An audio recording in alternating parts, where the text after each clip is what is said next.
उफ का वर्ड है ना, ये दुनिया की हर लैंग्वेज में है।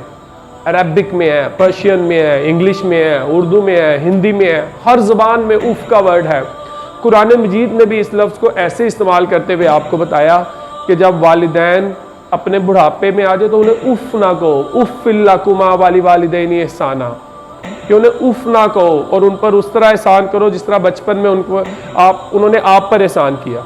आप बचपन में होते हैं ना, कभी छोटे बच्चों को देखा करें गौर से, छोटे बच्चे ना हर चीज़ का बार बार पूछते हैं। आप उन्हें बताएं, वो पूछते हैं कि बाबा ये क्या है, चाचू ये क्या है, अम्मा ये क्या है, तो वो बताते हैं ना बेटा ये दरख्त है। और 2 मिनट बाद फिर पूछते हैं ये क्या है, फिर बताते हैं आम दरख्त है, फिर पूछते हैं ये क्या है, दरख्त है। वो बार बार सवाल पूछते हैं, लेकिन माँ बाप कभी इरिटेट नहीं होते। लेकिन जब वो बूढ़े हो जाए ना, आप जैसे मुझ जैसे जो नाफरमान बच्चे होते हैं, मेरे जैसे, आप तो माशाल्लाह सब पढ़े लिखे अच्छे बच्चे हैं, तो वो कहते हैं कि ये बूढ़ा बार बार क्यों पूछ रहा है, आपको क्या पता हो अम्मा जी, आप बार बार हमें ये क्यों कहते हैं।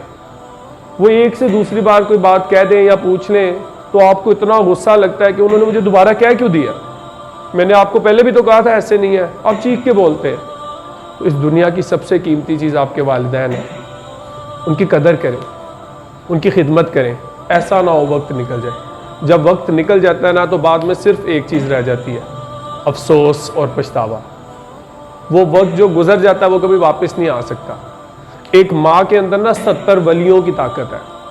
70 वली, अल्लाह के वलियों के बारे में, वली किसको कहते हैं, वली कहते हैं अल्लाह के वली का मतलब होता है दोस्त। जो अल्लाह के दोस्त होते हैं ना, देखो ना, मैं बड़े फ़ख्र से कहूँ कि जी मेरा आज एक MPA दोस्त है, एक MNA दोस्त है, आपको पता है एक मिनिस्टर मेरा दोस्त है, या इस मुल्क के किसी आर्मी चीफ के साथ दोस्ती हो या किसी वज़ीर आज़म के साथ हो, तो वो TV पे आते हैं, जी वज़ीर आज़म साहब मेरे दोस्त हैं, आपको पता है आर्मी चीफ मेरा रिश्तेदार है। तो जिसका दोस्त अल्लाह हो, उसका क्या लेवल है, क्या मर्तबा है, उसकी ज़ुबान से बात निकलती नहीं है और अल्लाह पूरी कर देता है।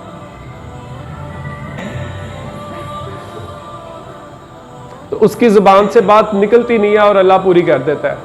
तो जो अल्लाह का दोस्त होता है उसके पास इतनी ताकत होती है कि वो लोगों की अपनी दुआ से तकदीरें बदल देता है।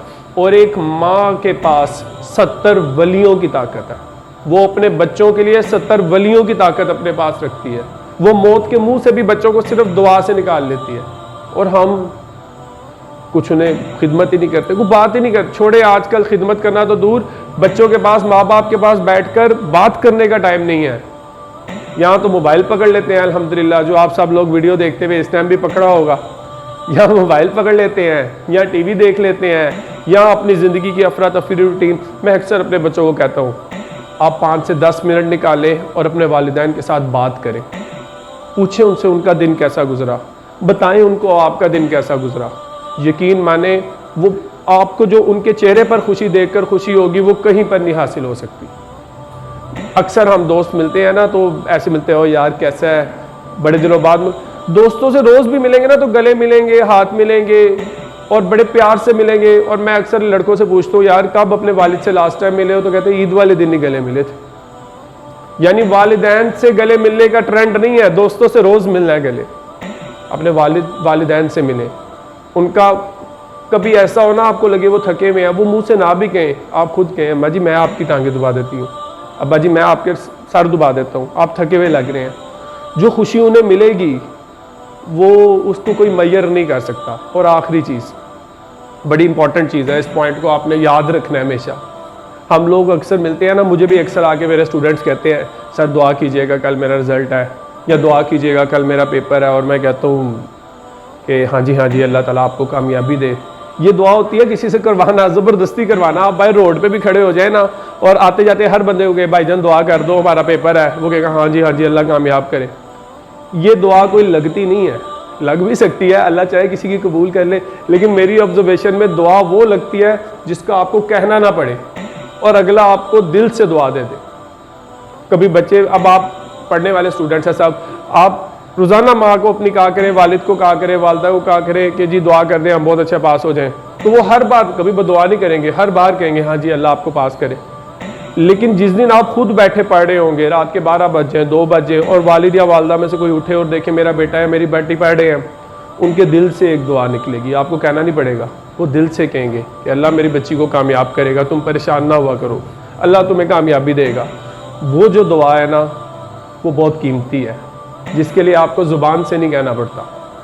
वो दुआ किसी के दिल से निकलती है, और जो दुआ किसी के दिल से निकले वो सीधा अर्श तक जाती है। और जो दुआएं अर्श तक जाती है खुदा उन्हें रद्द नहीं करता। और जब वालिदैन बच्चों के हक में कोई दुआ करते हैं तो वो तो अल्लाह बिल्कुल ही रद्द नहीं करता। अल्लाह कहता है मैं 70 माओं से ज़्यादा प्यार करता हूँ।